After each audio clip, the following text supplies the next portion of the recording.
വിഷമഴ വെളിച്ചം കിടത്തിയ ശോഭനയുടെ ജീവിതം 11 വയസ്സുകാരനായ മകന്റെ തണലിൽ.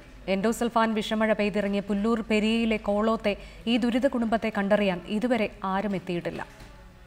പിച്ചവെച്ചു നടന്ന മകൻ ഉണ്ണികൃഷ്ണന്റെ കളിച്ചിരികൾ കണ്ട ഓർമ്മ മാത്രമേ കേളോത്തെ ശോഭനയുടെ മനസ്സിൽ ബാക്കിയുള്ളൂ. കാഴ്ച മങ്ങിയതോടെ മകനും മകന്റെ കളികളും പിന്നീട് ഒരിക്കലും തിരിച്ചെത്താത്ത ശോഭനയുടെ കണ്ണിൽ നിന്നും മാഞ്ഞുപോയി.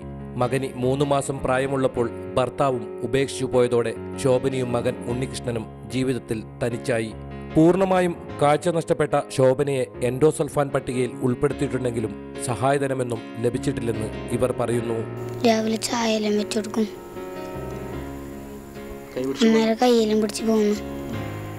കാനങ്ങടെ അവിടെ പോകണമെങ്കിൽ അമ്മയുടെ കൈ എടുക്കാതെ നമുക്ക് പോകാൻ പറ്റില്ല. കൈപിടിക്കാതെ പോകാൻ പറ്റില്ല. വള്ളിപ്പടർപ്പുകളും കുറ്റിക്കാടുകളും നിറഞ്ഞ പറമ്പിലാണ് ഇവരുടെ താമസം. ചോർന്നൊലിക്കുന്ന മേൽക്കൂരയ്ക്ക് കീഴെ അമ്മയ്ക്ക് തണലായി ഉണ്ണികൃഷ്ണനും കൂട്ടിയിരിക്കുന്നു. കളിച്ചു നടക്കേണ്ട ബാല്യത്തിൽ ഗൗരവമേറിയ കാര്യങ്ങൾ ചെയ്തു തീർക്കാനുണ്ട്. അമ്മയോടൊപ്പം അലക്കാൻ സഹായിക്കണം, പാചകം ചെയ്യണം, അങ്ങനെ ഒത്തിരി കാര്യങ്ങൾ.